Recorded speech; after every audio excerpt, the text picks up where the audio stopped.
A parábola do filho pródigo. Eu fui estudar um pouquinho sobre parábolas, Gitana, e eu encontrei que no livro de Lucas, se não me falha a memória, tem de 24 a 28 parábolas que Jesus contou. E a parábola, o que é parábola? A parábola é um meio de explicar algo que você tira artifícios aí da sua cultura, da sua língua coloquial, de algo que conheça, para poder, digamos assim, desenhar aquilo que eu quero dizer para que você possa entender. E nessa parábola do filho pródigo, se eu fosse colocar um título hoje, seria o amor pródigo aos filhos pródigos. Por que filhos pródigo e por que amor pródigo? Quando ouvimos essa mensagem, quando você ouviu, quando eu ouvi essa mensagem várias vezes, os preletores, as pessoas têm focado no filho pródigo, aquele que se foi. Aquele que chegou para o pai e falou: pai, eu estou cansado dessa vida, estou cansado, estou enjoado disso tudo aqui, e eu quero que o senhor reparte aí a minha herança, me dá a minha parte que eu vou embora. E aí a Bíblia fala que ele repartiu entre os dois. E aí eu vejo 3 mensagens dentro dessa mensagem, Josi. Eu vejo a mensagem do filho pródigo que se foi, eu vejo a mensagem do filho pródigo que ficou, e eu vejo a mensagem do Deus que tipifica aquele pai, o Deus Todo-Poderoso, um amor pródigo. O que significa isso tudo? O que seria a palavra pródigo? Aí eu fui estudar um pouquinho sobre o que seria essa palavra pródigo. E eu encontrei que o significado de pródigo originalmente transmite um sentido de extravagância, esbanjador, gastador, ou também tem uma vertente que é generoso, magnâmico e abundante a distribuir. Você vai começar a entender agora por que do amor pródigo, porque o pródigo também significa abundante, magnífico ao distribuir. E o amor de Deus é dessa forma. Passando, dando uma pincelada sobre esse filho que se foi, a palavra de Deus diz que ele juntou tudo que tinha, dias depois de que foi separado aí aquela grana, aquele dinheiro, o pai era muito rico. Passado alguns dias ele pegou a sua mochila, jogou nas costas e, como diz, deu vazare, foi embora, foi para uma terra distante. A Bíblia não especifica onde é que ele foi. E eu quero falar o seguinte sobre esse filho. Às vezes nós entendemos, nossa, que filho mau, que atitude feia. E aquele filho pegou as suas coisas e foi embora. E eu queria fazer a seguinte pergunta para você nessa noite. Você já se perguntou por que aquele filho foi embora? Você já se perguntou o que levou ele a tomar aquele tipo de atitude? Você já se perguntou que tipo de pressão ele sofreu? O que aconteceu para poder ele pegar as suas coisas e ir embora? E esse filho se foi. Pegou tudo que tinha, estava montado na grana, ganhou na mega. Cheio do dinheiro, igual o Valdir está hoje. Tá glória. Foi embora. Recebe. Foi embora. Chegando lá, a palavra de Deus diz que ele gastava abundantemente, gastava bastante, né? Rodeado de amigos. Só que eu quero dizer uma coisa para você. Por mais que você tenha muito dinheiro, tudo que você tem longe do Pai, uma hora acaba. Tudo que você tem um dia vai acabar. Mas a pergunta foi: o que levou esse cara a fazer isso? E aí nós vamos falar um pouco do filho pródigo que ficou. E se você for desvendando, você for viajando, vou pegar a asa do Ademilton aqui, tá, irmã Juliana? Diaconisa Juliana. Vou pegar asas do Espírito do Ademilton aqui agora. E se você for lendo todo o capítulo 15, fala, né? Fala de 3 parábolas, fala da dracma perdida, fala da ovelha e fala do filho pródigo. O central disso tudo é o amor de Deus. Quando fala da ovelha, ele deixou 99 para trás, foi atrás de uma. Talvez se fosse no tempo de hoje, Marquinhos, eu ou você, falaria assim, eu prefiro perder uma do que perder 99. Mas o amor do Pai é tão pródigo, abundante, é tão generoso, que ele fala assim em João 3,16, que Deus amou o mundo de tal maneira que deu o seu Filho unigênito para que todo que nele crê não pereça, mas tenha vida eterna. Fala que ele amou o mundo. Ele amou tudo, ele amou eu, ele amou você, ele amou as pessoas que estão no mundo. Ele amou o homossexual, ele amou todos, que ele pegou e deu o seu único filho, para que todo aquele que nele crê não pereça, tenha vida eterna. E aí quando a gente vem falar do filho que ficou pródigo, se você for lendo mais adiante, você vai ver que quando aquele filho retorna, esse camarada tem umas falas interessantes. Ele fala o seguinte, ele fala bem assim, ele chama um servo e fala bem assim, o que está acontecendo ali? Ele falou, rapaz, o teu irmão voltou, teu irmão está vivo, o teu irmão voltou. Ele fala, o meu irmão voltou? É, o teu irmão voltou. E aí teu pai fez o quê? Mandou matar aquele novilho, não tem? Aquele bonitão, aquele que ele estava tratando, não tem? Aquele que estava gordinho, mais do que eu, estava gordinho, bonitão. E aí eu vou dar uma pausa aqui rapidinho e vou te falar uma coisa. Olha como o amor de Deus é maravilhoso. Fala que quando aquele cara voltou, o pai estava sentado. Imagina, mãe, seu Bertildo sentado na varanda lá, aquela cadeira de balançar, só olhando, esperando. E ele esperava que ele retornasse. Tanto que ele esperava que ele já tinha um anel preparado para ele, que fala que colocou o anel no dedo dele. E tinha um novilho lá que estava sendo engordado, estava sendo criado, estava dando lá a ração para o bichinho, estava cuidando muito bem do bichinho, o bichinho só engordando. Lá no versículo 15, 22, 23, ele fala bem assim, ó. Disse a seu servo, trazei depressa a melhor roupa, veste-o, põe-lhe um anel no dedo e sandália nos pés. Trazei também, matai o novilho cevado, comamos e regozijamos. Estava tudo preparado, você percebeu? Ó, tinha um anel preparado, olha como é que esperava. Tinha um anel preparado, tinha roupa preparada, tinha sandália preparada e tinha um novilho preparado. Deus sabia que um dia ele ia voltar. E aí, minha sogra, a parada é a seguinte, às vezes nós estamos dentro da igreja, e aí eu imagino agora, viajando nas asas do Espírito, que aquele homem sofreu tanta pressão. Quais são os tipos de pressão que sofremos na igreja hoje, Liarge? Principalmente acusações, invejas. Tem muito crente como aquele filho pródigo que ficou. Estou fazendo tudo certo, pai, eu fiz tudo certo, sempre obedeci as tuas ordens, sempre obedeci as tuas leis. E agora quando o teu filho, ele não fala meu irmão, ele fala o teu filho, volta, você pega e manda matar o novilho. Caramba, para mim você nunca deu um bezerrozinho para mim curtir, tirar onda com meus amigos. Tem muito crente aqui assim. Tem muito crente nas igrejas desse jeito. Paulo diz para a gente chorar com os que choram e alegrar com os que se alegram. Mas o crente está bem assim, eu choro porque você está alegre. Eu fico alegre porque você chora. Esse é o exagero, esse é o pródigo que ficou. A inveja.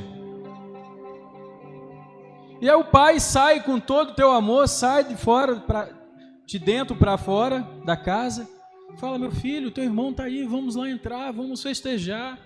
Ele vai e fala essa fala, revoltado: caramba, pai, eu sempre te obedeci, fiz tudo até hoje. E o Senhor nunca me deu um cordeirinho, nada, para mim curtir com os amigos. E esse teu filho aí aprontou, levou o dinheiro, gastou, fez tudo de errado. E você simplesmente recebe ele e dá uma festa.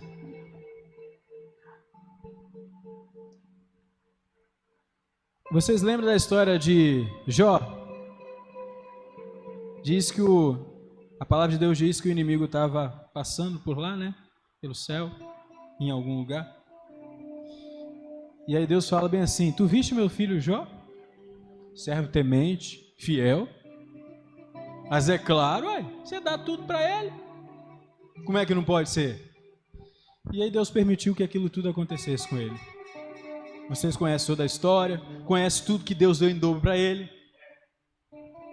Só que eu quero enfatizar para você Davi. O servo Jó era temente a Deus, era fiel, é um cara que se preocupava, e etc, etc, etc. E aí vem Salomão, arrogante, acha que sabe tudo, pecou, aprontou, fez um monte de porcaria, e todos nós sabemos o final dessa história. E aí vem Davi, um vacilão, pecador igual eu e você. Só que a diferença de Davi é que quando ele pecava, quando aconteceram esses episódios, Jó rasgou a roupa, né? Davi falava bem assim: pode tirar o que o Senhor quiser de mim, meu Deus, mas não tira de mim a tua presença. Ele se arrependia de verdade, ele se entregava de verdade, ele adorava de verdade. E a palavra de Deus diz que esse cara vacilão, pecador, que aprontou várias e várias vezes, foi um homem segundo o coração de Deus. Você entendeu Jó como é que era, entendeu Davi como é que era, e foi segundo o coração de Deus? Não estou aqui liberando para você pecar não, tá? Para você sair aprontando e bagunçar o coreto, não é isso não. Estou tentando fazer você entender o que um coração quebrantado faz. Falando do filho pródigo que ficou, a inveja do cara. Era um cara que obedecia todas as suas regras, as regras do pai. E a inveja brotou no coração. No versículo 22, 23, a gente tem um relato aqui de como o pai recebe de volta ao lar. O pai queria dar ao filho a importância que ele não merecia. Mas seu amor de pai era imenso, era inexplicável. Esse versículo ele revela algo profundo. E aqui entendemos que o controle sempre esteve nas mãos do pai. A provisão, estava tudo preparado, que o filho retornaria, o anel, a sandália, a roupa, estava tudo preparado. E no versículo 24 diz bem assim: porque este meu filho estava morto e reviveu, estava perdido e foi achado. E começaram a se regozijar-se. O versículo 24 fala algo interessante: esse meu filho estava morto. O que é um morto? É um cara que está inútil, e está entrando em estado de decomposição e que não serve para mais nada. Morto não tem atitude, morto não tem razão, morto não tem ação, morto não tem nada.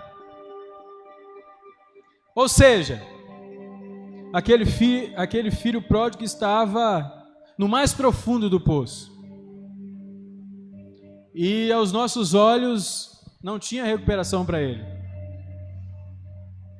Só que o apóstolo Paulo fala assim, escrevendo aos Efésios, ele ensina que, Efésios 2:1, ele ensina que ele vos vivificou, estando vós mortos nos vossos delitos e pecados. Essa era a situação.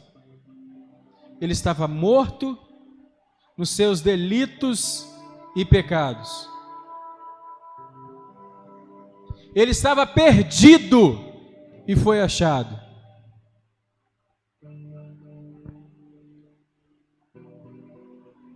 No versículo 25 até o 28, entra o papel do filho mais velho que fala: ora, o filho mais velho estivera no campo, e quando voltava a aproximar-se da casa, ouviu a música e danças. Chamou um dos criados e perguntou: o que era aquilo? E ele informou: veio teu irmão e teu pai e mandou matar o novilho cevado, porque recuperou com saúde. Ele se indignou, diz a palavra. Ele se indignou e não queria entrar. Saindo, porém, o pai procurava conciliá-lo. Esse versículo 25 e 28 fala sobre o filho mais velho, o filho primogênito, aquele que nunca se afastou do pai. Aqui fala de um filho aparentemente temente ao pai, um filho que fazia tudo que o pai queria. E aí ele fala com o pai assim, mas ele respondeu ao pai, depois que o pai tentou reconciliá-lo: há tantos anos que sirvo sem jamais transgredir uma ordem tua, e nunca me deste um cabrito sequer para alegrar-se com meus amigos. Vindo, porém, esse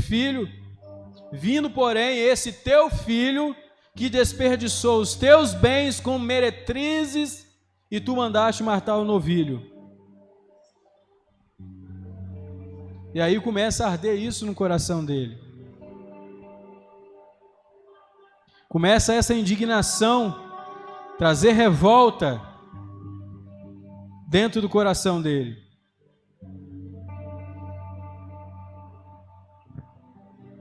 Mas o pai tenta reconciliá-lo. Novilho era um animal separado para ocasiões especiais. Como esse pai esperava a volta desse filho, esse novilho estava sendo tratado, esse novilho estava sendo cuidado, e a palavra de Deus diz que quando um pecador se arrepende, o que acontece no céu? Eu não entendi. O que acontece no céu? A festa. A festa no céu. Mas às vezes aquele filho pródigo, às vezes alguns filhos pródigos que tem dentro das igrejas, Mariluz, não tem festa nenhuma. Ele fala igual esse filho aí: caraca, esse cara aprontou, foi pra rua, fez isso, fez aquilo, e agora volta na maior cara de pau. E o pai ainda recebe e faz festa no céu. E o pai fala para esse filho, com esse sentimento que estava no coração do filho, de inveja, de rancor, com esse sentimento que estava consumindo, e fala: cara, tudo que eu tenho é teu. Às vezes nós estamos dentro da igreja e não conseguimos enxergar isso. Tudo isso que você pode ver é teu. Tudo isso que você não pode ver também é teu. O que Deus tem preparado para você, para mim, seus olhos nunca viram, seus ouvidos nunca ouviu falar, o seu coração não consegue mensurar. Mas ele disse assim, só para você ter ideia: irei eu ter com meu pai, e vou prepará-lo um lugar, para onde eu estiver, estejai vós também. Jesus, quando fala dessa parábola, ele está falando do amor, ele está tentando fazer a pessoa entender sobre o amor de Deus. Olha o amor desse pai. Filho aprontou, pecador, foi embora, voltou. Um filho dentro da igreja, dentro de casa, com inveja, com interesses. Sabe por quê? Quando foi feita a divisão aqui, o filho mais velho também ganhou a parte dele. A história não diz, a Bíblia não diz, mas por que esse filho não tomou um posicionamento, foi atrás do irmão, foi buscar o irmão, foi conversar com o irmão? Que a palavra de Deus fala o que para a gente? Para amar o nosso próximo como a nós mesmos. Ele era irmão dele. Imagine como é que ficou o coração desse pai quando seu filho foi embora. Imagine como é que ficou esse pai quando viu seu filho indo embora com as mochilas nas costas. Por que que esse filho primogênito, mais velho, não tomou uma atitude? Em Gálatas, não lembro se é 16, mas em Gálatas diz que nós temos autoridade para corrigir o nosso irmão, mas corrigir com amor. E esse filho pródigo não fez isso. Pelo contrário, quando o irmão voltou, ele caluniou o irmão, falou mal do irmão. Isso não acontece dentro da Igreja de Deus de Santa Rita, mas tem acontecido muito em vários lugares. Ou como a gente tem falado mal dos outros, né? Como nós temos julgado as pessoas de Leagem. Às vezes julgamos pelo presente, às vezes julgamos pelo passado, principalmente pelo passado. Ah, Anderson, se você conheceu o Anderson, o que ele já fez? Ah, meu Deus do céu. Gileade? Eu nem vou falar nada que a esposa dele está ali. Sacomé, né? Você precisa ver como é que ele era. Marquinhos? Só Jesus, jogador de bola, bonitão. E agora está ali na igreja dando uma de santo. E agora está ali na igreja que eu sou santarrão. Quantos lugares nós temos ouvido, né, falar? Pessoas que participam da ceia, pastores,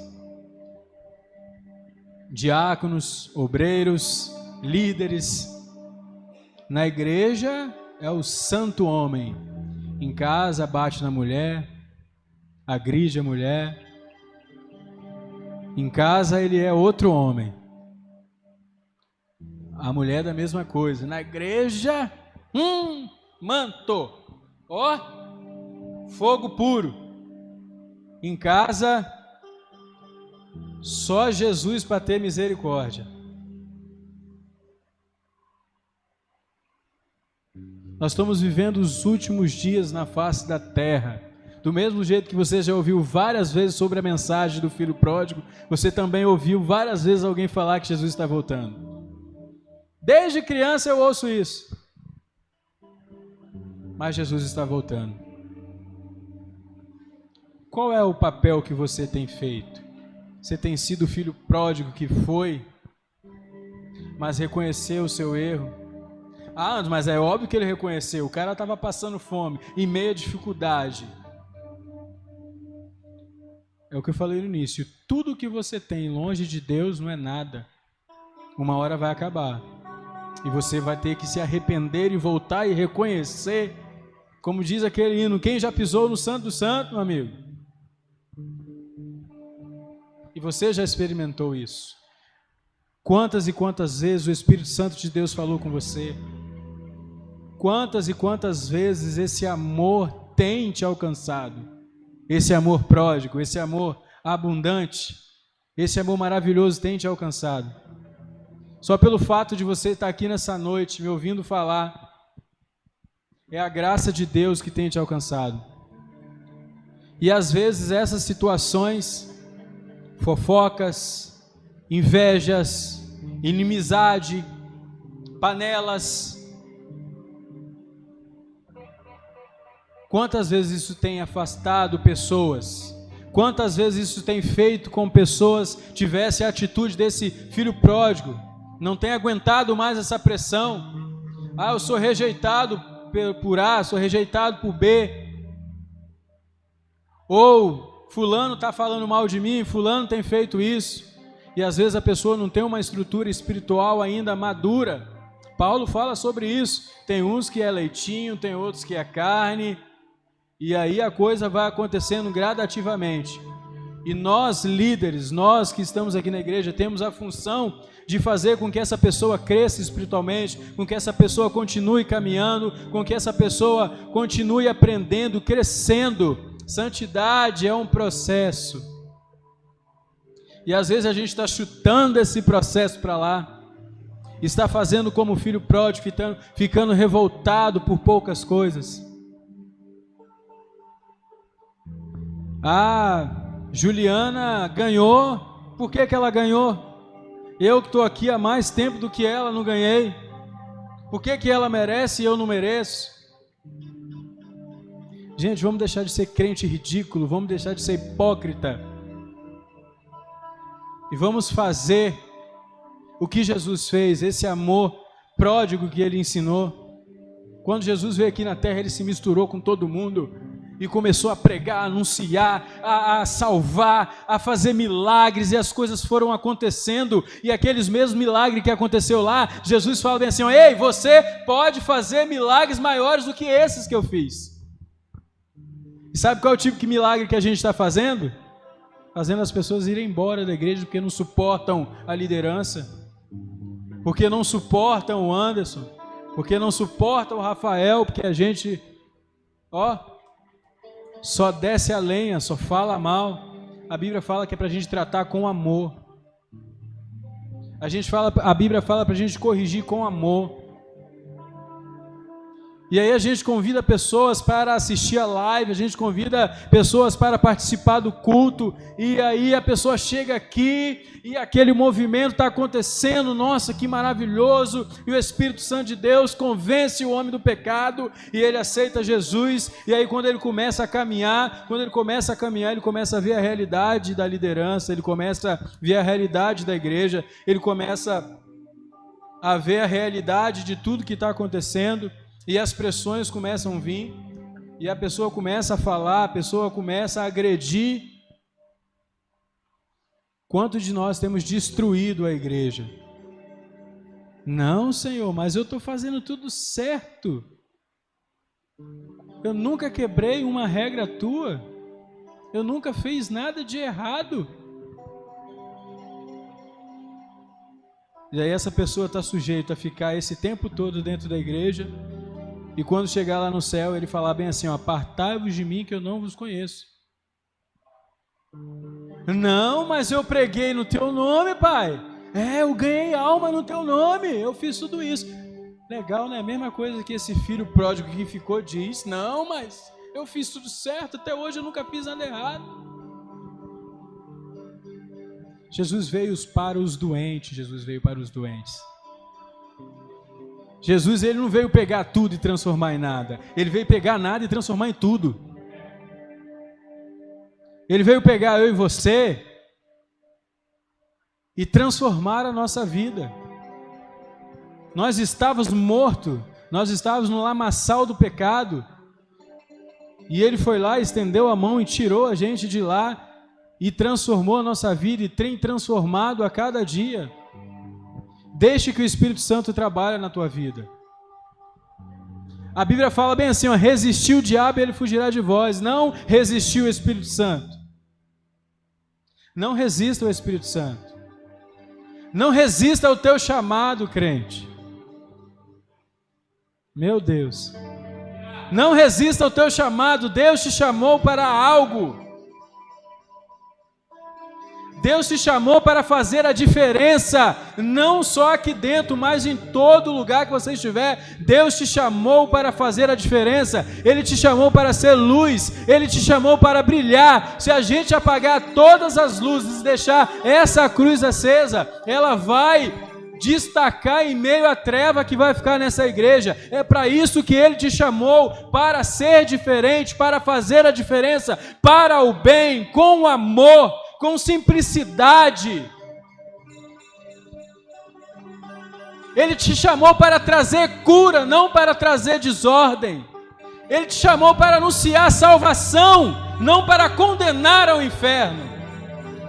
Ele te chamou para transformação, para o processo de santidade, não para o processo para ir para o inferno.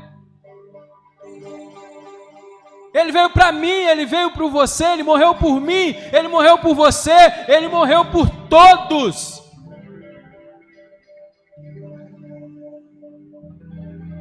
Mestre, como é que eu faço? Simples. Pega o que você tem, vende isso tudo, dá para os pobres e pega a tua cruz e me siga. A cruz é o simbolismo de uma nova vida. Ela não é pesada, porque o peso dela um carregou. Quando ele fala pega a tua cruz, é porque ele está te lembrando o que ele fez por você. Ele já te deu a salvação, ela é sua, você vai ser salvo se você quiser. A opção é sua. Mas às vezes você está dentro da igreja todos esses tempos, todos esses anos, vivendo de alto e baixo, qualquer coisa te desvia a tua atenção, qualquer coisa te afasta, qualquer coisa faz você ficar bicudo, qualquer coisa faz você sair da graça. Eu sou crente, mas meu braço não é não. Ah, mas se ela falar, você vai ver o que eu faço. Papai. Eu sou crente, mas minha língua não é não. Gitana, você não sabe o que eu vi. Não tem aquela fulana? Rapaz, nem te conto. Ai, conta, amiga, conta o que foi. Rapaz, eu vi ela assim, assim, assado. Crente, chama essa pessoa, você viu? A Bíblia fala bem assim, ó, você viu teu irmão errando? Vai lá, chama ele e conversa com ele. É isso que ela fala, chama ele, conversa com ele, trata ele com amor. Não resolveu? Chama mais um, vai lá você e mais um e conversa com ele. Conversei com ele, não resolveu. Não resolveu? Chama o presbitério da igreja, vamos lá, vamos resolver a situação. É tratar a situação, disciplina. O que é disciplina? Meu Deus, eu não sei se está fugindo do contexto, mas é o que Deus está falando aqui no meu coração, eu vou falar e depois você resolva com ele. O que é disciplina, ô infeliz? Disciplina, não tem aquele negócio português, matemática, educação física, essas coisas? Isso é disciplina, são matérias, disciplina. O que que acontece com isso na escola? Mariluz, que gosta de ensinar na escola bíblica, você está ensinando português, está ensinando a matéria, como é que fala? As regras. Ensinando inglês, o verbo to be, até hoje eu não sei o que é isso, mas foi isso que ensinou na escola. Disciplina é isso, é ensinar, Rafaela. Disciplina é ensinar. Está errado. Vamos consertar junto. Não é pegar o terceiro e falar mal do primeiro. Não é pegar o quarto e falar mal do primeiro e a coisa ir se alastrando. Não seja o pródigo que ficou, seja o pródigo que foi e se arrependeu. Talvez você nunca viu essa versão da palavra, né? De você ser o pródigo que foi. Mas seja o pródigo que foi, se arrependeu e voltou e aceitou uma nova vida. O que é aquele anel? Uma nova aliança, um compromisso com Deus. Ei, crente, tenha compromisso com seu Deus. Tenha cuidado aonde você pisa. Que às vezes eu vou na casa de uma pessoa que, meu Deus do céu, fofoqueira, fala dos outros o tempo todo. Ei, quando você sair de lá, a continuação da conversa vai ser sobre você, tá? Valdir, você está sentado conversando comigo aqui, eu estou metendo a lenha no outro. Você foi embora, eu pego o outro, vou meter a lenha em você. Ei, a sandália, proteção, anel, compromisso, roupa. A roupa dele estava toda rasgada, estava tudo moribundo. É isso que o mundo oferece. Prazeres momentâneos. Ele estava lá, estava zoando, depois ele que foi fazer o quê? Foi alimentar os porcos. Naquela época, isso era a pior coisa que tinha para alguém. Então ele foi humilhado. E aí ele chega com uma nova, e aí ele chega lá todo maltrapilho e ele recebe uma roupa nova. Transformação. Ei, crente, Deus quer te transformar por completo. Ele quer transformar você, a sua língua, o teu braço, o teu pensamento. Ele quer que tudo seja renovado. A gente corre no erro de achar que aquilo que nós sabemos e que conhecemos é uma verdade absoluta. A Bíblia fala assim, crescei na graça e no conhecimento. Ei, crente, não para de estudar, não. Continua lendo a Bíblia. Não só a Bíblia, pesquisa no Google, compra um livro, lê um livro, pega emprestado, devolve, porque é complicado, né? Pega um Billy Graham da vida, vai ler, fala sobre o Espírito Santo, fala sobre transformação. Vamos transformar essa língua. Vamos tirar esse sentimento de inveja. Vamos tirar esse sentimento que tem matado as igrejas. E aí vem essa situação do Covid, aí que o povo sumiu mesmo, que já estava mais lá do que cá, do que lá, e não aguentava mais, e deu vazare. Mas você que está assistindo, você que está ouvindo essa pregação nessa noite, o Espírito Santo te chama para um novo compromisso. Ei, você que está aqui, ei, o Espírito Santo chama você para um novo compromisso.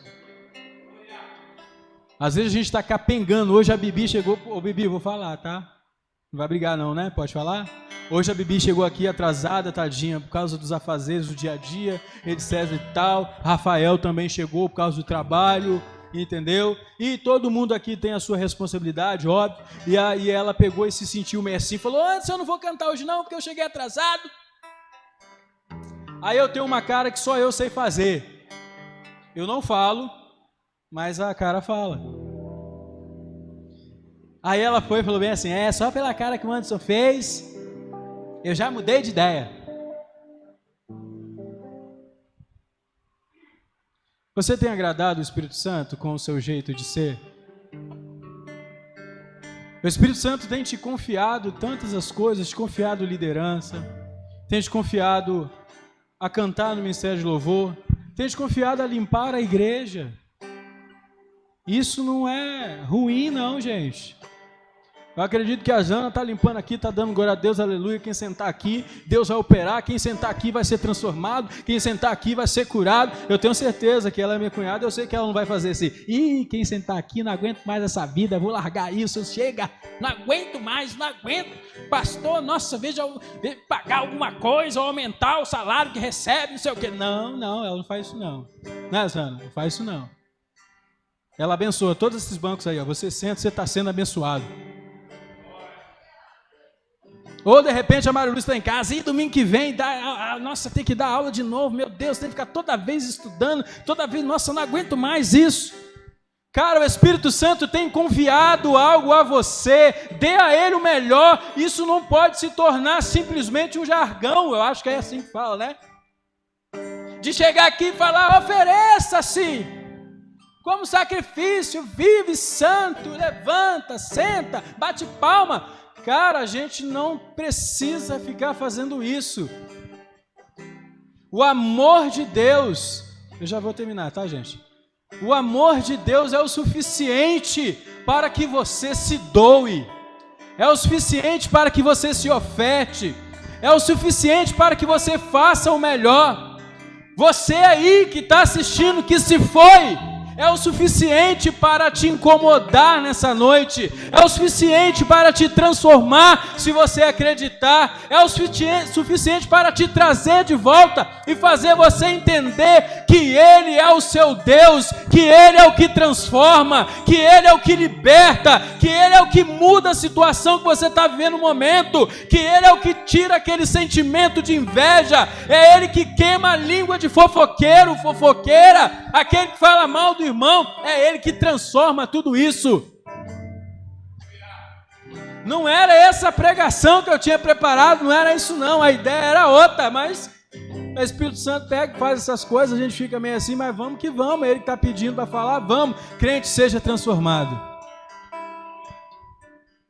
É sério, crente, seja transformado, se doe, se entregue, não precisa da gente ficar falando, dá amém, glória a Deus, aleluia, abre, fala, adora. Não, crente, abre a boca e adore pelo que Ele é na sua vida.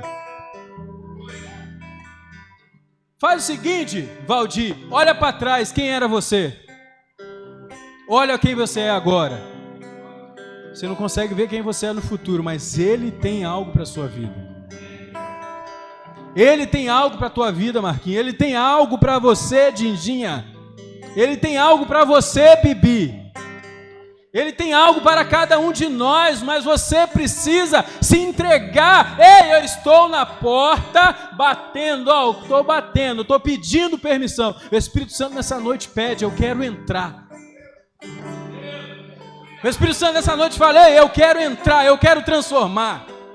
Não tem esse sentimento? Ele vai tirar isso. Não tem essa situação, essa condição financeira? Ele vai transformar isso. Não, gente, eu não estou falando palavra aqui para te agradar, não. Eu estou falando que esse Deus, o dono da prata, do ouro, aquele que amou o mundo, Ele quer escrever uma nova história para a sua vida.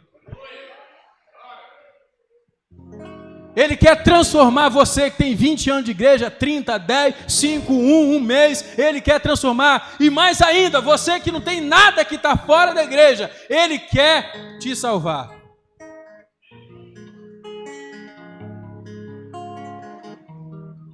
Crente, seja o filho pródigo que se foi. Porque ele se arrependeu e voltou. E aquele que ficou com inveja, ficou revoltado, que não quis entrar na casa, você sabe o que aconteceu com ele? Sabe, Marilúcia? Também não sei. A Bíblia não fala o que aconteceu. A Bíblia só fala que o pai saiu, tentou conciliá-lo.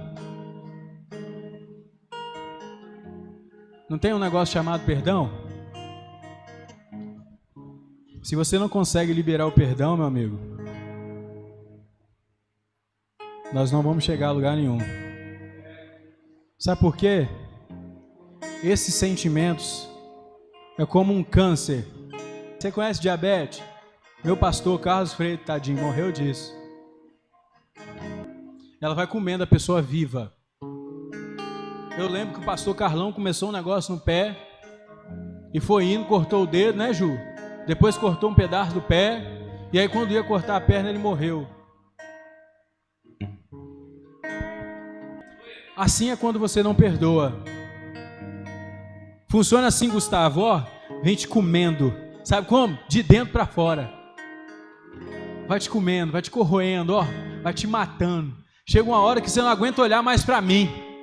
Deus me livre, eu não aguento mais olhar para a cara do Anderson.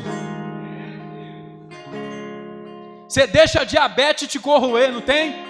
As dançarinas do diabo vai corroendo, vai corroendo, vai correndo. Cara, aprenda a liberar o perdão. Porque se você não conseguir isso, vai te matar. Ei, ele estava morto, mas ressuscitou. Ele estava perdido, mas foi achado. O Espírito Santo já te achou. O Espírito Santo já te tirou. Já te tirou do lamaçal do pecado. E você está aqui, você está aí assistindo. Mas o Espírito Santo de Deus fala, Ele quer transformar a sua vida. Ele quer transformar a minha vida. Eu também sou um vacilão danado, vocês não têm ideia. Ou têm. Mas o Espírito Santo, Ele quer nos transformar. Mais uma vez eu digo, seja o filho pródigo que se foi. Porque ele voltou, porque ele se arrependeu, porque ele se entregou. Ele foi e falou bem assim, caramba bicho, olha o que eu tô, olha o que eu tô vivendo, eu tô alimentando porco, eu tô com fome. O empregado do meu pai lá tem um do bom, tem um do melhor. Aí ele começou a lembrar como ele vivia, como era bom estar no Santo dos Santos. E aí o Espírito Santo foi ministrando dentro do coração dele, volta.